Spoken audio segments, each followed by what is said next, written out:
So this is going to be a video about how to put together an E-11 blaster rifle, or at least how I did it. Pretty much everything we're going to need is laid out here, so let me give you a brief overview of everything before we get started.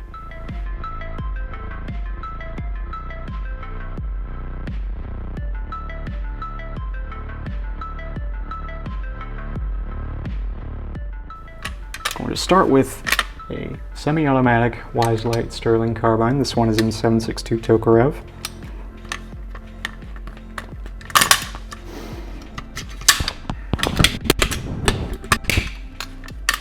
And there are a number of things different from this from the original Sterlings.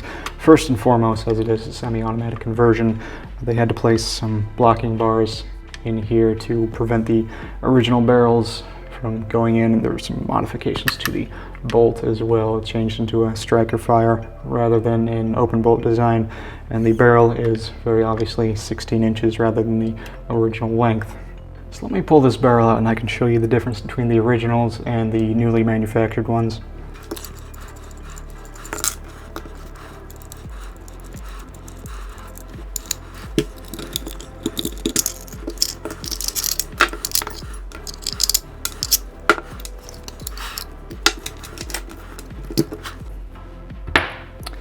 This was the striker conversion I was talking about.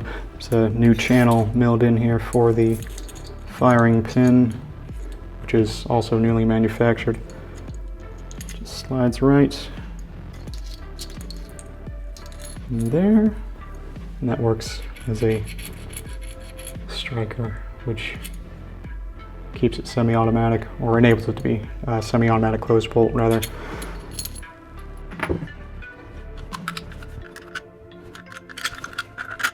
So these new barrels are just held in place with this little knurled, threaded end cap here. That screws right off. Locking ring there. And the barrels simply, with a little bit of encouragement, there it goes, will pop straight out the back. So this is an original Sterling barrel. This is the new one. You will notice some differences here. Namely, this one, the original, has a T-section up front with some threaded holes there. That was because originally, this is a parts kit, forward section of the receiver. Originally, these two holes here, you drop some Allen bolts in there, this would mate up with that, and they would just snug down in there, just like that, and that would hold the barrel in place. That's a no-no with the ATF, so unfortunately we can't do it that way. So what we have to do instead is with these new barrels, they're threaded right here, which sticks out a little bit past the very end here of the receiver, and you have a cap that threads on. So the only real option that leaves me is to either use, where did it get to? Ah, there you are. To either use the original knurled cap here, which one, looks horrible, and two, is not anywhere near the original aesthetic of both the Sterling carbines themselves and of course the E-11 blaster rifles. So that is what we're going for. So what I'm going to end up doing is machining a cap that looks just like this from the base forward, except threaded in the same fashion that this guy is, so that I can use it basically as a replacement for this while still retaining the look. Now of course the problem with that is this hole is markedly smaller than the, what is this, I believe 5/8 by 24 is the threads on that. So much larger, so I'm gonna have to beef up the dimensions a little bit, which is going to be a little inauthentic, but hopefully I can get the look replicated close enough. So then, of course, this is a Tokarev Sterling. I've got two barrels here. One is Tokarev, one is 9mm. I'm going to convert it to 9mm for one reason and one reason alone. That is so that I can use 9mm tracers. They don't make tracers in Tokarev, or at least they used to, but you can't get a hold of them anymore. But the 9mm tracers are very, very available, so I'm going to use them instead of the Tokarev ammunition.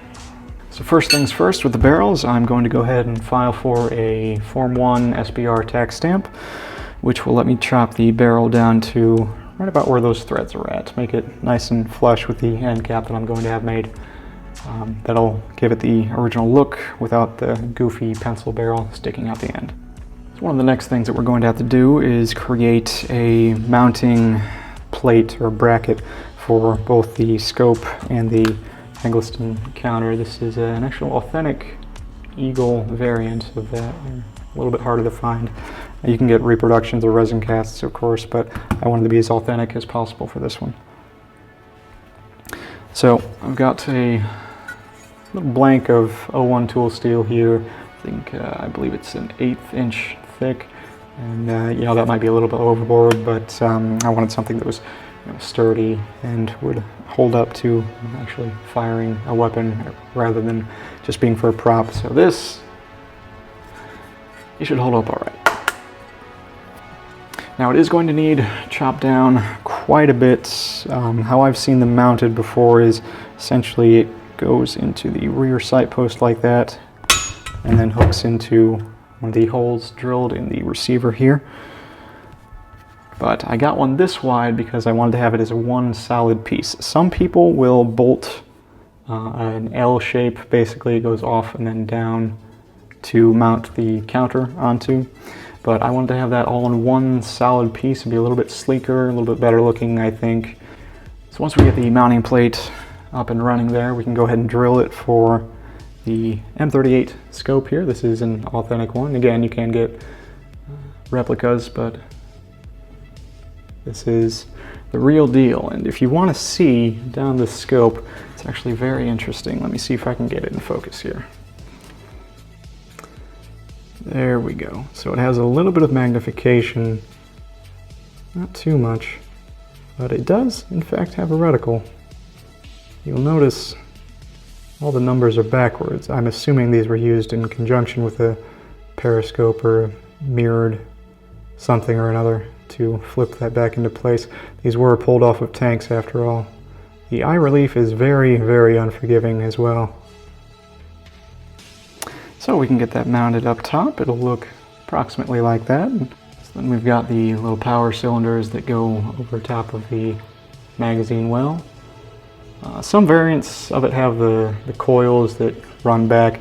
I don't really like that. I think it's a little too busy for the design. And there are some models that have it without. So I chose to go without. These are made by someone on eBay, I believe, who's very, very good at putting them together, but they are also quite expensive. I have it attached to a neodymium magnet here, which will just slap right on there. And of course I'll secure that down with some adhesive as well to stop it from shifting around quite so much. And it will get painted over as well, so all the red and silver and whatnot will get covered over. So then we can mount our scope up there. The counter will sit right there, give or take. It's starting to come together. The magazines then had to be cut down to, I'm not sure the exact measurement, it was right about here, give or take. Cutting it down to 7 to 10 rounds, depending of actual feeding. These magazines are really, really great, by the way. They've got 2 followers in here with rollers on them that they feed just immaculately. They're really ahead of their time with them. And I'm going to chop one up. So like most magazines, the base plate, you've got just 2 little flanges that this base plate wraps around on, and then a detent here keeping it in place under spring tension. So basically all you really need to do is just cut this off here, bend those flanges back out except at a higher position, cut the spring down so it doesn't have, you know, the full tension of it on there, and just slap that follower, or base plate rather, back onto it and you're good to go. And one other thing I may end up fabricating is going to be the Bayonet Lug, which is just this guy right here. It doesn't seem too complicated. I might rig something up, just drop it in and kind of TIG weld it in place perhaps. And you have a little sliver milled out of the side there for the bayonet to sit on. With the changes that I'm going to have to make to the end cap, this top cylinder cutout of it is going to have to be much wider in order to get the actual threading in there. So it may be kind of a moot point. We'll see how it goes. And we've also got the rubberized T-tracks from China, of course, which will just sit inside these holes here, all the way around. I believe 6 slots for 6 of them. Those are the cooling fins of the blaster. Pretty straightforward, you know, just trim them as needed and secure them with some adhesive or otherwise. So then I'm also going to have to strip the finish off the entire thing. This has the crinkle coat, it's called, which looks just like garbage if you ask me, and definitely not very Star Warsy. So that's all getting stripped off. The whole thing is going to be refinished in a glossy black, of course, to match the Stormtrooper aesthetic. And of course it wouldn't be complete without this little guy.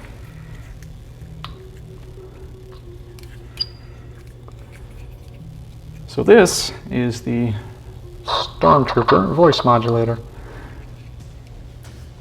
which is going to complement the full suit of armor that I'm getting for this little shindig as well. And that's pretty much it. We've got leather drop leg, left-handed, of course, holster for these. Can't be right-handed as you know, big old magazines be jamming you in the leg, and that's not a good time. The left-handed ones work out all right. The bolt handle on them rides a little bit on there, but it's not too bad. So I've just finished modeling and 3D printing the prototype of the new muzzle nut that I'm going to be using. So this is the new one here. This is the original. Let me give you a brief comparison here.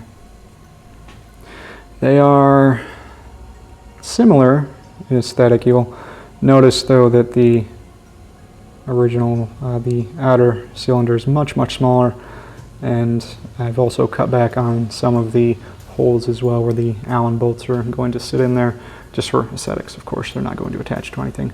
So those are smaller, but it's retaining most of the look, and at a glance you wouldn't be able to tell. So I'm going to have this machined up, drill some holes into it, and get it looking pretty much like this, and slap it on the actual carbine itself and see how it looks.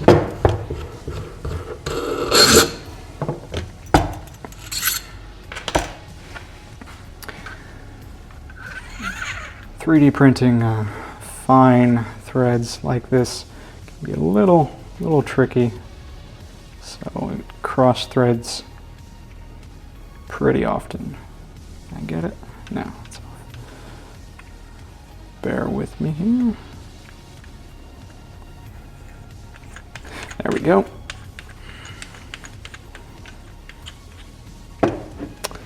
So that, right about there, that is what that's going to look like, which I think looks pretty good. Once again, for comparison, there you are.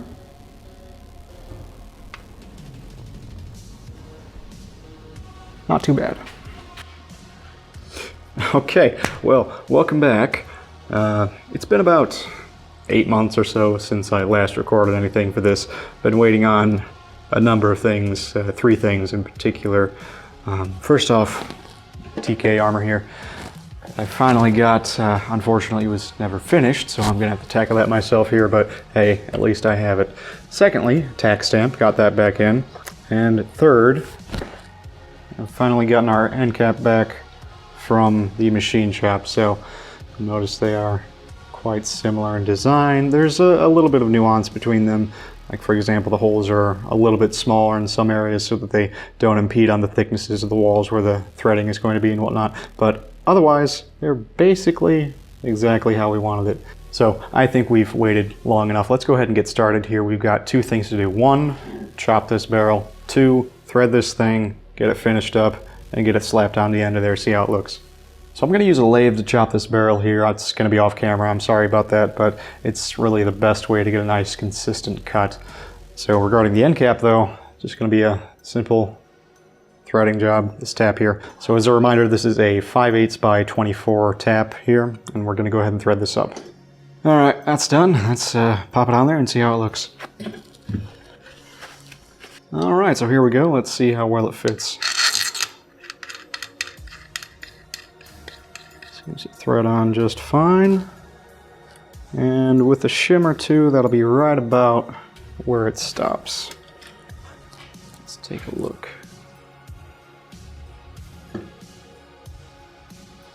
Now the barrel is going to be chopped basically flush with that end cap there, approximately right where the threads end. So that's right about how it's going to look. Not too bad.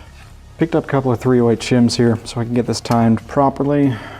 You'll see it's aligned nice and neat now. Slapped a little bit of cold blue on there. This isn't going to be the finished finish. I'm going to have it eventually Cerakoted in a glossy black, but for now it'll hold it over. Also had to slap together a very, very sloppily wrench here using some steel wire and a wrench flat that I already had laying around. It's ugly, but it works. So on the right here we have an original Sterling parts kit, and on the left we have our newly made end cap. Now obviously it's not quite the same. I had some limitations involved with the dimensions, especially due to the threading on the central pillar there. So it's not identical. Now maybe I could have made the cutouts on this one just a little bit larger. It is lacking that half moon aesthetic, but honestly I think it's close enough. So I think the next thing that I'm going to tackle is the Bayonet Lug here. I've toyed around the idea of just fabricating a new one, but honestly, since this parts kit is very obviously already chopped up, I figured, you know, might as well just use the one that I already have. So I'm going to try and cut this out and re-weld it back into place on this one. Okay, finally got that off. So I'll go ahead and grind this back to shape. Alright, so we've got this shaped up real nice, matching this hole here. Got the area cleaned up. So the only thing left to do is to weld it. Well, those are some really nasty welds, but you know what they say, grinder and paint makes me the welder I ain't. So this is what it looks like all finished up.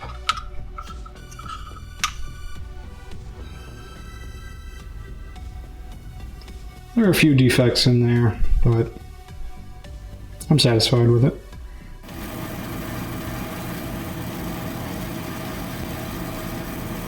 So this is our scope rail as we currently have it. I've gotten two bends completed. One right up here where it's going to hook into the rear sight to mount, and then one of course right here where the counter is going to attach. Just stuck them in the good old propane forge here and then hammered them out on the anvil on my vise. Nothing fancy, nothing complicated whatsoever, but the bends are solid. I made sure to notch them out before actually folding the material over, that way it wouldn't bend or snap and it wouldn't have enough clearance. This isn't really a load-bearing part, so it shouldn't matter too much, but it is still very nice and rigid, and that's exactly what I was going for. So let's see how it looks on the actual gun itself.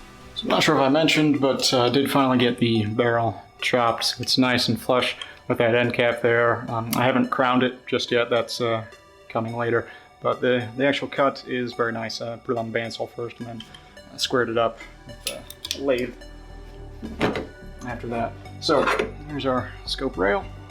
It's going to essentially sit right on top of the rear sight, just like that. Now there are a couple of different ways of going about putting the scope rail on there. The one that I'm going with isn't necessarily screen accurate, it's unverified, let's put it that way.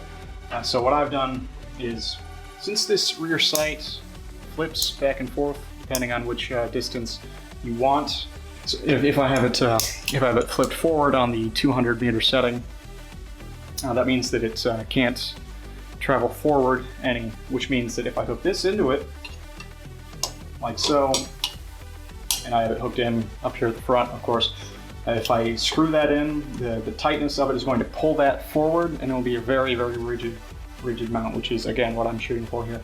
So I've chosen to go with the 90-degree mount, 90 degrees vertical. There are some that'll come this way and then down an angle and then just rivet straight onto the receiver. And then there's some that'll just go straight back and then I believe screw down into the sights at the bottom. But I wanted to go with the one that was vertical, that way it couldn't move around or play too much.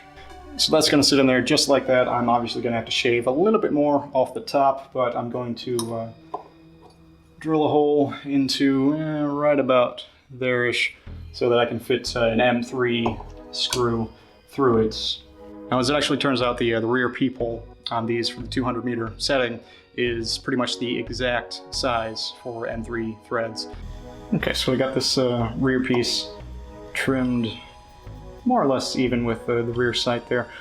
And so now comes the hard parts. Up here it's going to hook into one of these holes in the receiver to kind of give it the tension that it needs. So this, right about from here forward, needs to be bent downwards at a more or less 90-degree angle so that it can hook onto that hole there, and then the screw back here will pull it tight, which will make it nice and rigid. So that's going to be the trickiest part, getting the bend in just the right place, but I'm fairly confident we can get it taken care of. Okay, last bend. Let's go ahead and get it started.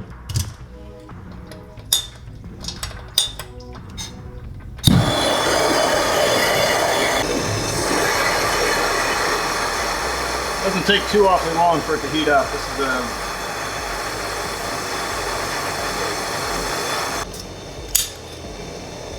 yeah, nice and red hot.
That's almost there. Honestly, a lot of that needs to be trimmed off, so why don't we take a look and see how this looks on the actual rifle itself and go from there. Okay, so our scope rail is essentially done, apart from the holes that we need to drill into it for the scope itself, but the rail is very nicely finished. So what I've done here is, up here at the front, there's a 90-degree bend downward, and got that all fitted into that hole. And made a little notch right where it intersects with the receiver so that it doesn't go anywhere, it doesn't slide up or down or left or right or anything at all. So then at the back here, you'll notice that that rear sight has a bolt running straight through it, and then a nut on the opposite side here on the rail itself.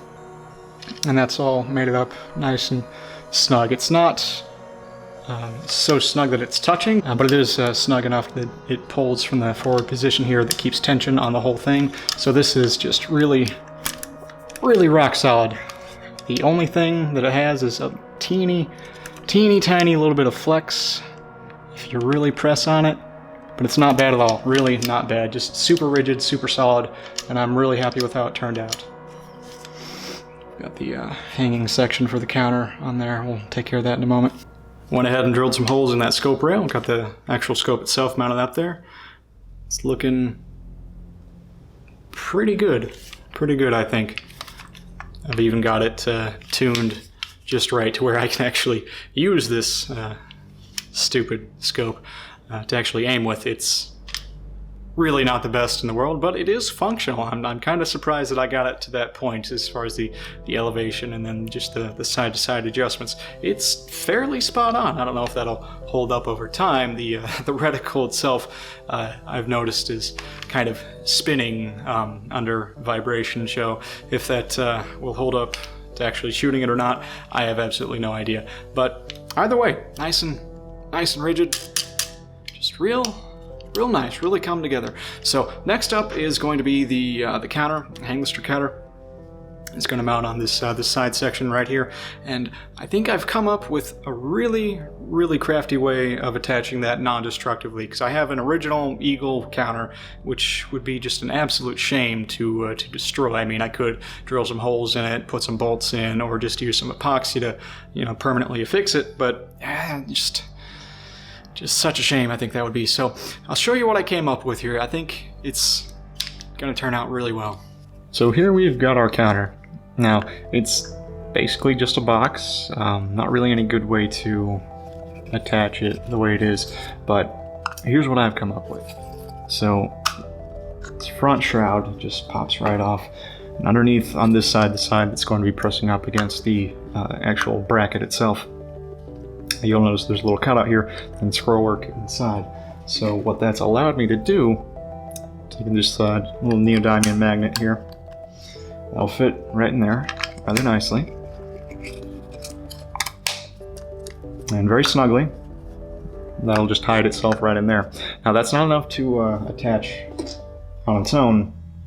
It'll stick to it, but it'll, you know, still be a little loosey-goosey. But I went ahead and actually 3D printed this little bracket right here. Made a recess for another neodymium magnet in there. So what this does is it actually interfaces on these grooves on the top and on the bottom. So let me show you what that looks like here in a sec. Okay, so there you have it. Now you have those two magnets holding onto each other, which means that this is not going to slide off. It's a very tight fit as well. So that is honestly not going anywhere. Now you can, if you really wanted to, pop that just that shroud off of the actual body of the counter itself, but again, it's all very tight fitting, so it's really not going to go anywhere. So let me stick this onto the bracket there and see how that looks. All right, so here we've got our blaster, our counter. It's going to sit right about right there. Again, it's not really enough to hold it all on its own. It's got a little bit of wobble, a little bit of play to it, but that is very strongly attached. And all we need to do now is just take some glue or epoxy and stick that directly onto the 3D printed piece itself. And that way we won't do any harm whatsoever to the counter, which I think is just fantastic. So basically, here's where we're looking right now. That's more or less it. There's only a couple things more to do after this. So what we need to do is, first of all, we need to strip this old finish off and get it refinished. Now, I could just take a rattle can and do it myself here at home, but I'm going all out on this thing, so I think might as well just go ahead and get it Cerakoted. So I'm going to send that out and have that done. And after that, there's really not too much. I mean, need to, again, epoxy this onto here, but I want to get it refinished before any of that. That's the same thing with the power cylinders here. Just a neodymium magnet that'll get glued on as well after the whole thing is finished. So there's all that, and once that finishes on, the only thing on this actual piece we need to do is attach the T-tracks, which should be no problem whatsoever. Just glue them on and call it done. So yeah, past that, the only thing we need to do is take a magazine and chop it down to right about here or so, and yeah, we will have our E-11 all sorted out. So while we're still waiting to hear back about the Cerakoting, why don't we go ahead and chop one of these magazines down in the meantime.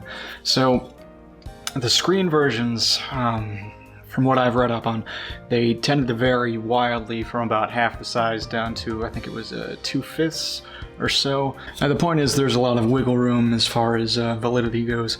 So from what I've seen online, one of the best places to chop these is essentially right after this first wave here, right where that ends. Kind of the sine wave going there. So what I'm going to do is I'm actually going to chop it a little further down. That way we have a little bit of extra material to bend over, and that'll replicate the lips on either side here that the floor plate will interface on. So let's go ahead and do that. I do feel pretty bad about chopping up such a really exemplary magazine like this one, but well, we don't have much of a choice, do we?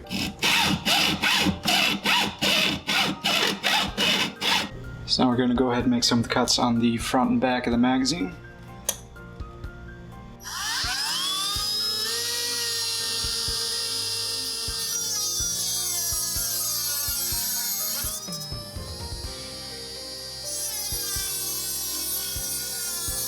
Okay, so we got the front and back removed.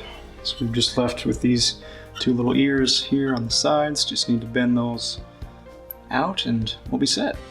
Okay, there you go. It's fit just right. Take our floor plate here,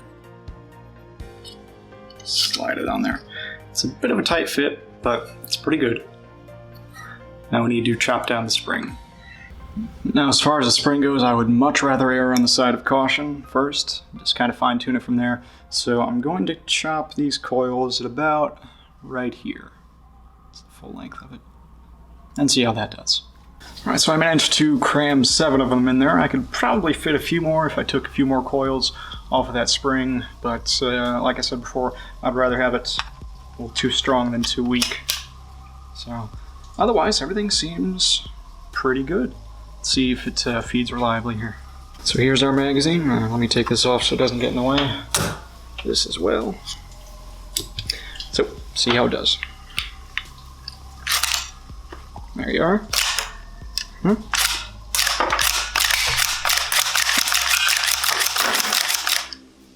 Okay, that's not a substitute for actually firing it, of course, but so far seems pretty good. So while those parts are being finished up, there is one more thing that we can do in the meantime. It's going to take a couple of weeks. So what we can do is finish up the barrel here, and it still needs to be crowned. Now, as you can see, this is a nice straight cut, smoothed up, trued on a lathe. But it is lacking the crown. And crown on a firearm, on a barrel, is essentially just kind of a recessed cut on the inside of the barrel to kind of smooth out the lands and the grooves and whatnot. So we're going to go ahead and do that. I don't have the tool for it for a lathe, so we're going to do this the old-fashioned way, which is to take essentially just some good old valve grinding compound, stick it on the end of a brass screw like this, and just kind of work it in. So let's go ahead and do that. It's really impossible to use too much of it at one time. You're going to have to refill every now and then. So let's get started. And it is, of course, important to get a nice, even distribution. You don't want to go too far this way, too far this way. Yeah, you want to just kind of, circular motion, work it in nice and smooth, nice and consistent. So we'll check that in a moment here.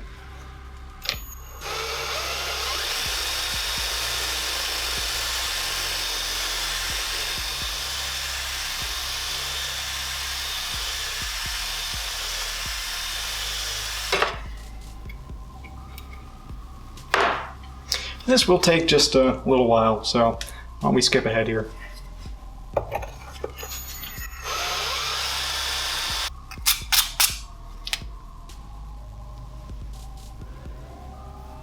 Alright, let's get this cleaned up and see how it looks.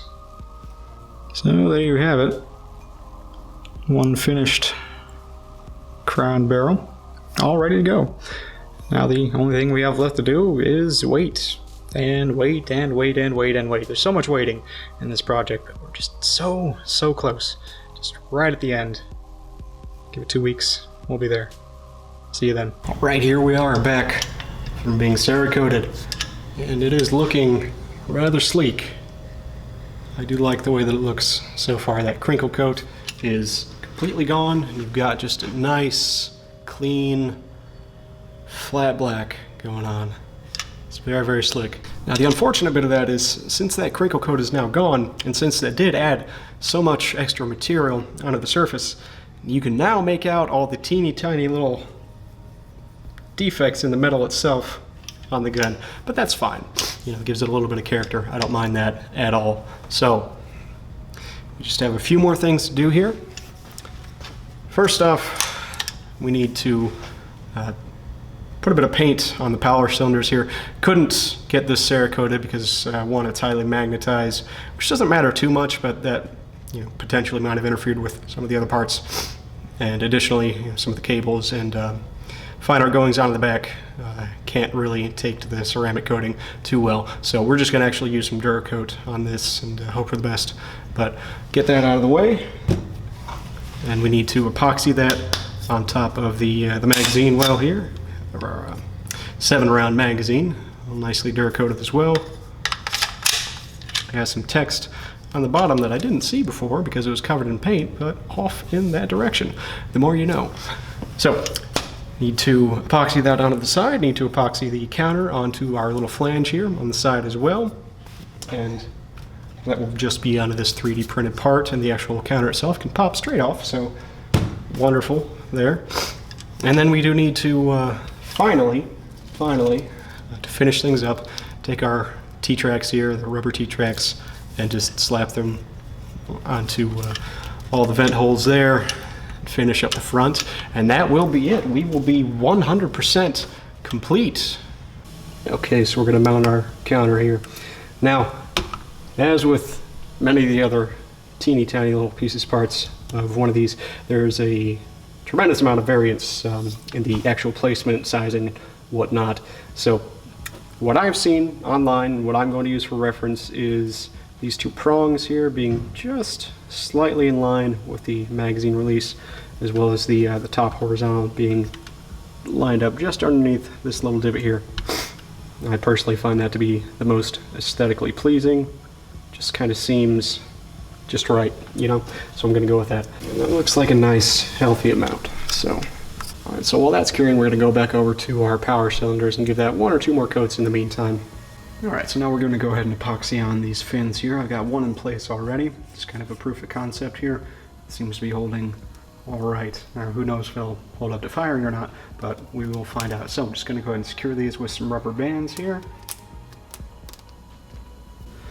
So I'm going to go ahead and clean up all the excess slop here with some Q-tips. And just let that cure overnight. We'll tackle the next couple ones over the next couple of days here. So in the meantime, while those fins are starting to cure, we did go ahead and get the power cylinders here Duracoated. So now we just need to slap it on top of the mag well here. Now, again, from what I've seen, these go the very, very distal end of it, and of course running parallel with the bore itself. So right about there should be where we want it. So let's go ahead and slap some epoxy on there. Might have come out. All right, looks pretty good. Let's go ahead and let that cure for, once again, another day or so, and we'll move on. So here we are with the finished product. We've got all the fins nice and attached. Now I do have some reservations about the durability of these tracks and the JB weld underneath, actually keeping them on. I have a sneaking suspicion that once this heats up or gets knocked around a little bit, they're going to start to come off left and right. So if it comes down to that, what I'll end up doing is probably just 3D printing out a very thin sheet of plastic and running it underneath the receiver on the inside, and then just kind of sandwiching the two, the tracks and that strip of plastic underneath together. Now, if I really have to, I'll take some very fine threaded screws and try and torque them down a little bit into the rubber of these tracks, but hopefully that'll do the job. Hopefully we won't even have to go that far, but for now everything is all nice and together. Now we've got 2 things left to do. One, test fire this thing, which I imagine will do just fine. I haven't actually fired it since chopping down the barrel, but since the barrel is fixed, that shouldn't really matter. It'll drop the pressure by a little bit, but once again, not the matter, I imagine. Yeah, and then of course with the magazine, the feeding and whatnot, we need to see if that'll actually function after having been chopped down. I think the spring tension is a little bit higher than it was originally, but I don't imagine that'll be a problem either. If anything, that'll help it out. So we will see how that does. And then the other thing that we still have to do, well, we've got a tremendous amount of work to do on the TK armor still. As I mentioned before, I was originally having somebody put all this together for me, but that didn't really pan out. So it's gonna be quite intensive, but we'll get it done. Alright, so real quick, we're back from the range, and as you can see, things didn't quite go as planned. The scope rail, basically I'd hardened it at the bend there and had annealed it, but apparently nowhere near enough, so that's currently in the shop getting welded back together, so hopefully that'll take care of that problem. And then with the tracks themselves, well, to make a long story short, JB weld was probably not the best solution here. See this one right here? Just put on with JB weld, and just comes right off. This one, on the other hand, was done with super glue, and it is really on there. I'm kind of impressed, honestly. So I'm gonna strip all this JB weld crap off of there. As you can see, it just comes just straight off. So it's not the best choice in the world, but fix that up. Throw some super glue on there as well. The counter as well.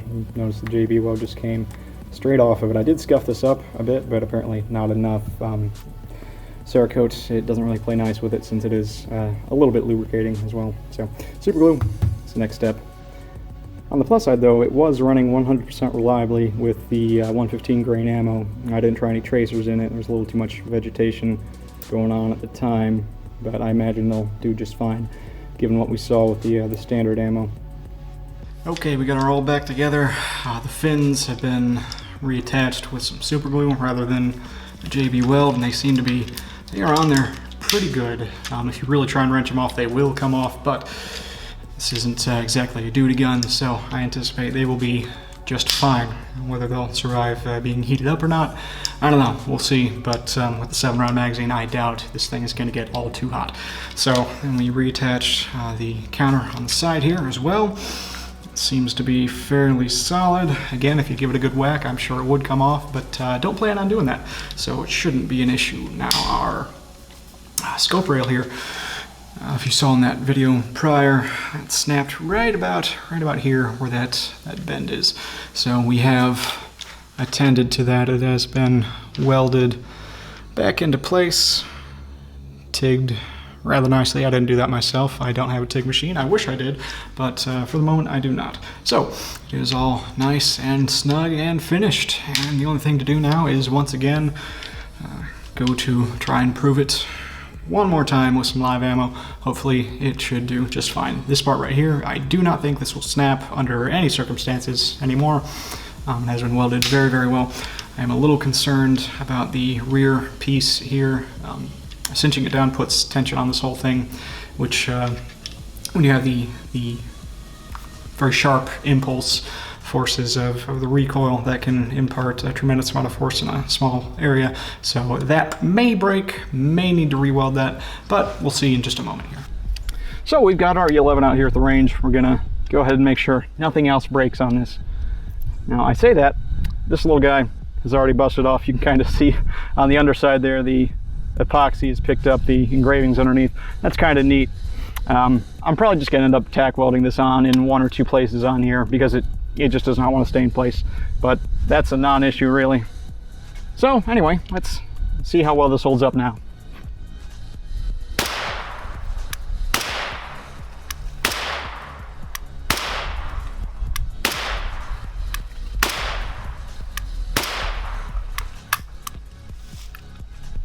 All right, the scope rail, rock solid. Nothing is broken. I'm not seeing any cracks. It's still, the tension is still on point. Our counter has actually started to come off just a bit. You can see it's slipping free of its bracket. So I may need to do something about that. Yeah, that's just sliding right off. So we'll have to touch that up to some degree. But, you know, that aside, I think I'm satisfied with how this turned out. You know what? You're right. What would this be without a mag dump?